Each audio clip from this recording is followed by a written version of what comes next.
Spotify is one of the most crowded marketplaces for artists with over 100,000 songs uploaded daily. But somehow new artists are still blowing up, even if they start their career right now. And in fact, in some rare cases, they're blowing up with their first song. And that success is happening, number one, because the song is great, but also these artists know what it takes to win on Spotify and in the music industry in this new singles economy. And after watching this video, you're gonna know what works too. I'm gonna go broad and very tactical, going through my brand new song launch checklist strategy and video training to show you exactly what you need to release a song this year and do it successfully. I'm also gonna give you a timeless tip that's been around to promote your music since the 1600s, and it's how I grew my career for so many years and made money as a full-time artist. So stick around for that. Let's jump into this. And if you don't know me yet, my name's Chris, also known as the Artist Manifest. I have over 500,000 monthly listeners right now on Spotify, and I've been doing music full-time for over 20 years. I quit my job doing computers over 20 years ago, and I haven't looked back, and I like to help artists avoid a lot of the mistakes that I've made. So let's rock it. So how we're going to do this is I'm going to be kind of asking you questions like, do you have these things in place so that your song can be successful? You don't have to do all of them, but the more you do, the more likely you enhance the chances of your song being successful. And I put this together because every time I release a new single, I'm like, did I remember to do this? And sometimes I forget these things, and they're really important for you to be successful. I'll put the link below this video for the song launch checklist and the video training that all goes with it. So it's going to be incredible. Okay, so the first thing you want to ask yourself, and DistroKid is going to be asking you this, is it an original? Is it a remix? Is it an acoustic? What kind of song is it? Second, do you have a collaboration artist on the song? Do you have a collab? Is it a primary artist feature, or is it just a regular featured artist? Because one of the fastest ways to grow is by getting another featured artist that is, 2 or 3 times bigger than you, and then you tap into their fan base. All right, you tap into their Spotify fan base, their social media, their email list, their network, so many different things, which I talk about in the training, right? But do you have a feature? That's huge, right? Have your artwork, of course, ready. And the next thing, what's your release date? Okay, make sure you give yourself enough time. You want 2 to 3 weeks is what I like, so that you can get all your content and planning and everything that we're going to talk about here to make sure your song is successful. 2 to 3 weeks. I really like 3. Okay, 2 is cutting it short, or you better have all your stuff together. The second is pre-save campaign. I love and hate these things, okay? But the more you do them and the more pre-saves you have of your song, the more streams you are likely going to have the day one of your song, and it's going to be more successful. You're going to build an email list, you're going to bring more awareness, and people need to be reminded, right? Just because you got the pre-save doesn't mean that they're going to listen to the song. They're going to get a notification about it. It's going to cost you more time. It's going to cost you more money. You're going to be promoting the song before it comes out, and so you don't get that initial hit. But then you're going to have all these pre-saves of the song, okay? I'm all about doing a pre-save campaign to people who don't know who I am, have the video promoting the song, maybe you performing the song, or maybe it's the image with the song behind it, like a little video, something promoting to increase those pre-saves, because then day one, your streams are going to go up because more people are going to get notified about the song. The second thing, which is super, super important, is you pitching the song to Release Radar. My last song, we got about 10,000 streams in the first day. 6,000 of those were from Release Radar, which is Spotify's algorithm telling fans about your song, right? But unless I pitched it in the artist pitching area with the artist pitching tool in artist.spotify.com, they wouldn't be notified of it. And so that's why you want the 2 to 3 weeks. You only need 2 weeks minimum. Sometimes people say 7 days. It's always changing, but I like to have a minimum. Give some time. Do your pitch in there. You also want to make sure you're pitching to Amazon. Did you know you can pitch to Amazon playlists now as well too? And that's artists.amazon.com. Do you have your lyrics done and written out? Okay, do you have them all in a nice document, all ready to go? And uploaded them to DistroKid, so when people are listening to your songs, they can look at the lyrics, see what you're saying, right? And are they synced? And you go through that process inside DistroKid. I'll put a link below for DistroKid too, so you can get 7% off. That's who we use. I'm not going to get into which one's better, whatnot. Look, DistroKid doesn't take any fees. You just pay the yearly payment. They don't take a percentage, right? And it's honestly, it's not about really what distributor you use. It's how fast you can get in this and market your song. Okay. The next one, which is a big one, and this can increase your streams by 180% just by having this, and that is the Spotify. It's 4 to 8 second video canvas. Okay, so that's that vertical video that you upload to your song before it comes out, or if it's already out, you can do it now. But you just go into your artist dashboard inside of Spotify and you can manage the canvas. You go to the song and then you upload the video. I'll have walkthrough training and all that in the song launch checklist. Links are below, okay? But you want to make sure you do that. You can also create a free Canvas video using DistroKid's tool as well if you don't have any video, but it could just be you performing, could be a loop, something really cool, just some cool dope footage, whatever you want, but have that Spotify canvas, because then it becomes more shareable. You get more likes, people visit your profile more. It allows people to know you when you add video to your song, so they're not just listening to you, they're seeing you perform, connecting with your fashion, your style, and just you as an artist. Don't forget that one, okay? That's huge. I forget that one sometimes. Next thing you don't want to forget to do is register the song with your pro, your performance rights organization. For me, that is SOCAN. Okay, that connects the performance royalties, all right? Or you want to register it with ASCAP or BMI, you want to register that song, okay? Now, you still have to upload the song to a publisher, okay, to collect your publishing royalties from all the other different countries, okay? My performance rights organization is for the country that I'm in, which is Canada. You might be in the US, so that could be BMI, ASCAP, or CSAC, right? But there's all those international royalties, and there's also the streaming royalties. So you need someone to collect those. I recommend Songtrust, okay? Put the link below. They can collect the publishing royalties. TuneCore has something called Publishing Admin. CD Baby Pro has a version of that collects the publishing side. Because remember, there's two royalties that are generated. There's the master side and there's the publishing side. The master side gets paid directly to you from your distributor, but then there's also that publishing side, which is the songwriting royalty.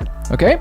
Next thing you want to do, there's a lot of stuff here, okay? Sound Exchange. Register with Sound Exchange. So if you get played on satellite radio like Sirius XM, or internet radio, or cable TV, or other non-interactive streaming services, you want to make sure that they're collecting those royalties. Sound Exchange. And you might not get paid today or tomorrow, you might not get played on radio, but if you do, that way the song is registered. We didn't do this for years when I was signed with the label, and the label didn't tell me about it either. I haven't been signed to a label for over 10 years now, but they didn't tell me about it. We registered the song, all the songs, Sound Exchange, created my own account, $13,000 check. Was the first check that I got, and I've been paid every single month since then. Okay, so really, really important to register with Sound Exchange. Okay, really important for releasing a song is creating multiple pieces of short form content. And I'll go really deep into this, but I'm talking about little pieces of you performing the first part of the verse, maybe a different part of the first verse, the chorus, the bridge. You don't know what part of the verse is really going to catch, or whether the chorus, but there's going to be a certain part that's maybe really catchy that could end up going viral. And so I would create little pieces of you performing that, going outside, in your studio, whatever, creating little skits, kind of Connor Price, Nick D style.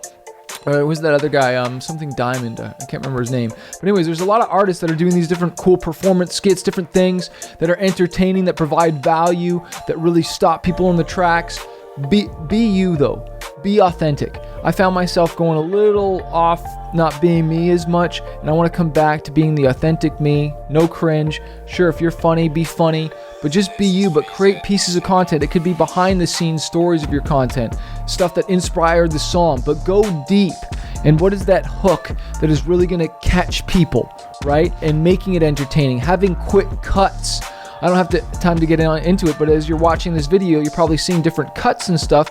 Well, you never want to stay on the same camera angle for longer than 2 seconds if you want the post to go viral. So you need to have different camera angles and cut it and make the video look dope, right? Okay, you want to make sure you've done that. A couple more things I want to leave with you. There's over 100 plus things that you can do to promote your songs. YouTube. Are you going to do a music video? Are you going to do a lyric video? I recommend, like, if you don't have a music video, like, at all, then do one. But do one low budget. Do one for like $500, $1,000 max, right? Do something dope that you can use for your Spotify canvas, for running your pre-save campaigns, right? For social media, but just an asset that you have that you can promote. So that if you do want to run YouTube ads to promote your song, if you do want to run Facebook, Instagram ads, you have a dope piece of content for that song. But I've really found, guys, like, it's not about a massive budget. Tony Robbins says it's not about your resources, it's about your resourcefulness. Okay, I've had videos that are less than $1,000 do way better than ones with 5,000 and all the fancy stuff. A lot of times it's just because of the song, but it's also the creative idea. It's just coming up with the idea. And you know what's been great for coming up with ideas for music videos lately is ChatGPT.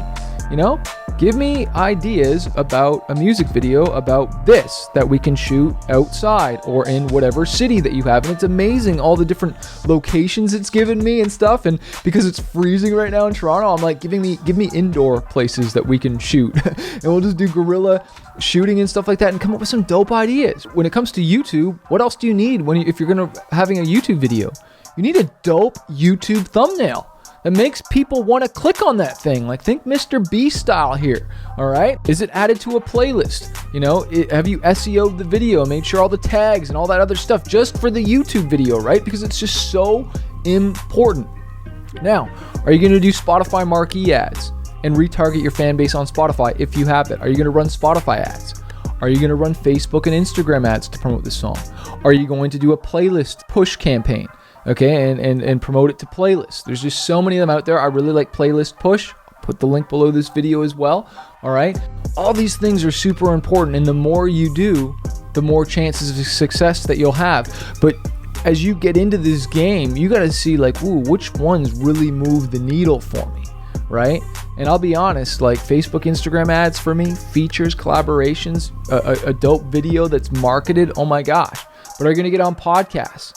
And I want to tell you this last one, which is really important. This is how we drove our career. But before you do this, like, if you want to go deep with me on this stuff, and I'll give you the training and all the walkthroughs of all this, get my brand new song launch checklist, okay, for this year, for 2024. We're going to start updating this thing every year.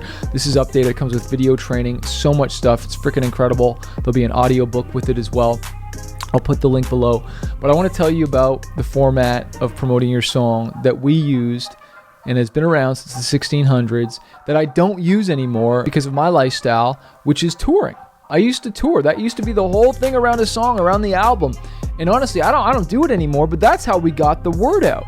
But I want to tell you that I wasted a lot of time touring the wrong way. And if you are going to tour, you want to do shows where there are lots of people. You know, we did this one tour where I played like maybe for 100 people a night, which was cool. But then we got on a tour where we're in front of 2,000 people. And the impact that had from the merch sales to just my iTunes and Spotify numbers just shooting up and being in front of a whole bunch of people at once hearing my music, that impact just shot things up. So I want you to think about this. And Tim Ferriss, who wrote the 4-Hour Workweek, said this about like what he's trying to think about in the morning. He doesn't do a whole bunch of different things. He looks at his whole list, his checklist, and what's the one thing that if I do that everything will just blow up for me, right? Like really have the massive impact, right? And you want to do that one thing that'll get you in front of way more people. So if I was to go back in time with touring, instead of just doing a whole bunch of these dates, it'd be like, well, why can't I just get on a big tour? Who's touring that's already got my audience? What's the big festival? What's the big conference? We used to do schools, colleges, university, where there's a built-in crowd, right? But the idea is that you've already got the audience, right? The other thing is obviously music. Music has been around. It's not going anywhere. Whether the format changes from vinyl to cassettes to CDs to digital to who knows what's next, right? It's going to be around and it ain't going anywhere. NFTs, right? So many different ways. And so I just want you to know that it's worth investing in your career and make long-term decisions. Don't make short-term. Think long-term. If I could go back in time, I would have made decisions where I'm investing in my career, right? Download that song launch checklist and the video training. It's brand new. It's freaking killer. And last thing I want to leave you is this. when it comes to radio and anything you're doing, but I want to give you the example with radio, is not all radio stations are created equal. So it's like, yeah, like you hire this radio promoter and they're like, yeah, I got you on this station and this station, and you know, it looks good that they're playing your song, but like they only reach a few thousand people. Where we would get on a station like Sirius XM, and when they play the song once, it plays across all of America, Canada, and Mexico. And we would just see the impact on that was huge. And there was other different radio stations that had just bigger impact. Just like there's different social influencers that could have different impact and reach more people. I want you to think bigger. I want you to dream bigger and realize that it's going to take more than you realize. It's going to take 10 times more the effort to get the impact you really want. If you're only trying to spend $5 a day or $2 a day like on promoting your music, like is that really going to have the impact you want? Like how can you have a bigger impact? And it's not always about the money, it's about the resources and the creativity, and that's why the playing fields are leveled for us. You don't need a record label anymore. You just need a great idea and you need to take massive action.